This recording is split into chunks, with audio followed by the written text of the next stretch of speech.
Cícero, Marcus Túlio Cícero, eminente homem público e pensador romano, devidamente reconhecido pela história. Mas o que poucos sabem é que Cícero antecipou o nosso tempo também em relação à importância do estudo da probabilidade e da estatística. Certa feita, ele disse que, abre aspas, a probabilidade é o grande guia da vida, fecha aspas. Extraordinária declaração, onde me permito agregar que a probabilidade e a estatística são fundamentais para codificar o próprio bom senso.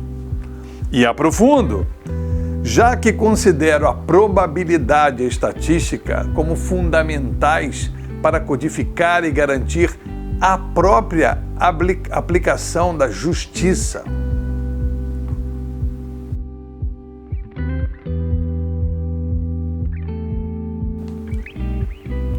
Durante um curso no MIT sobre métodos analíticos avançados, trabalhamos sobre a base de dados e os modelos da Universidade de Washington e que anteciparam com alarmante acuracidade as decisões dos juízes da Suprema Corte Americana.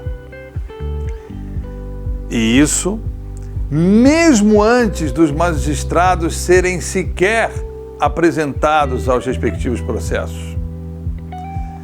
Assim, os estatísticos apostaram na neurociência e na análise dos desvios cognitivos de viés ideológico, e bastando para isso conhecer a distribuição dos processos, ou seja, quem julgaria o caso e o seu viés ideológico, se liberal ou conservador, assim como os respectivos vieses ideológicos predominantes nas instâncias inferiores e de onde emergiam os respectivos casos.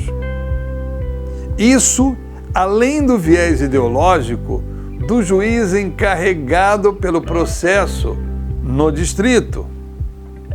E assim foi. E notem que os estatísticos nada entendiam sobre o direito e não conheciam os magistrados, confiando apenas em seus dados. E tem mais, tem muito mais.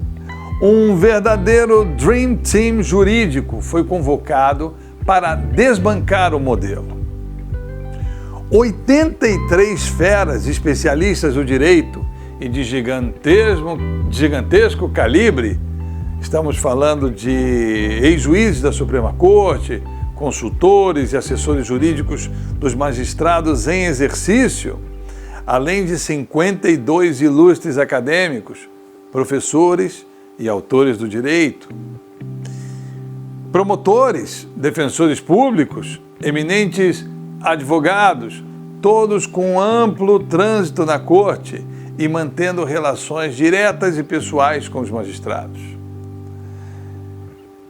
Os 9 juízes analisados conformavam um grupo estável desde 1994 e permanecendo inalterado por 12 anos, sendo este também o elenco mais longevo da história da Suprema Corte, em 180 anos de existência. E antes de citar o resultado da contenda, vale a pena citar o famoso aforismo do eminente jurista Max Radin, e para quem o trabalho do juiz é, abre aspas, profetizar. Sim, isso foi o que ele disse. E disse ainda que se a profecia estivesse sempre certa, não haveria muito crédito em profetizar. Fecha aspas.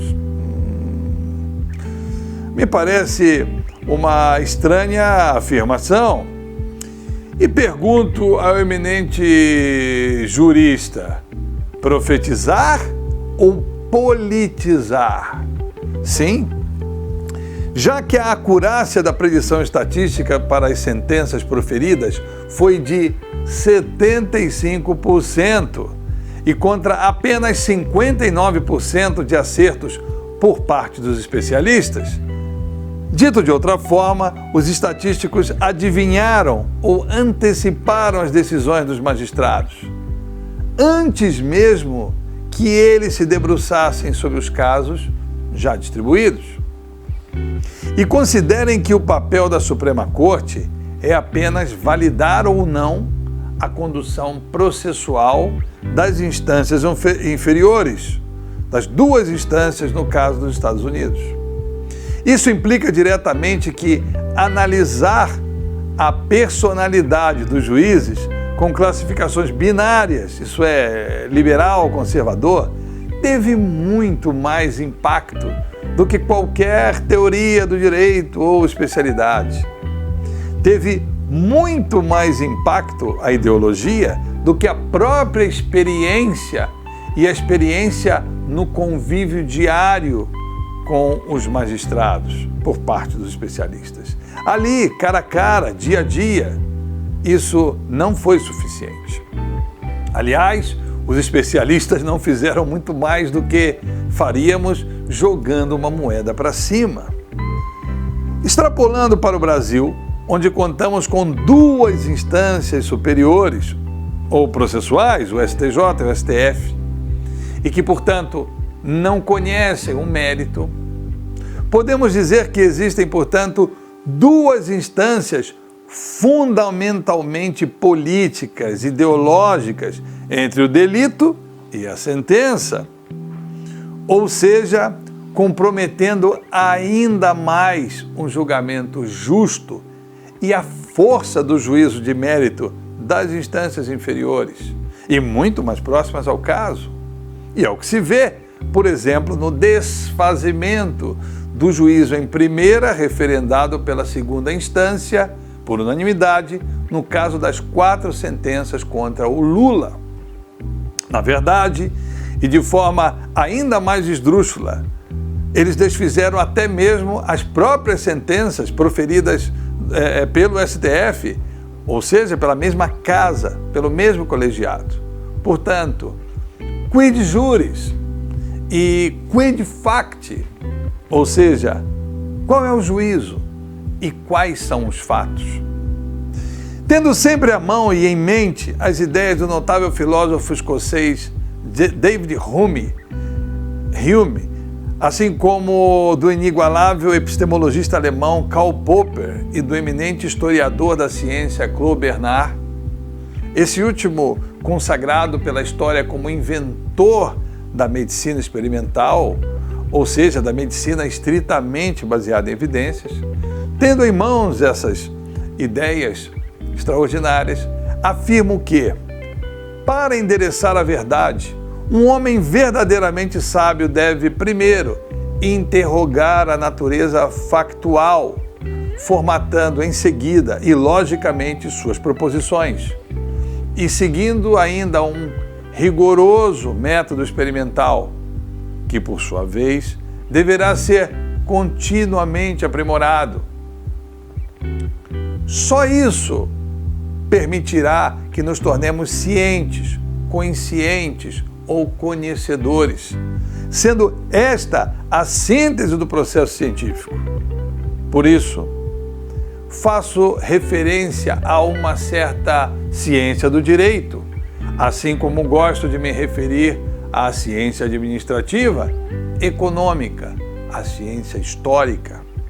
Ciência, pois, do latim, que significa tão e somente conhecimento. E concluo dizendo que, quando pretendemos a justiça, o melhor sistema filosófico ou ideológico que existe é não ter nenhum.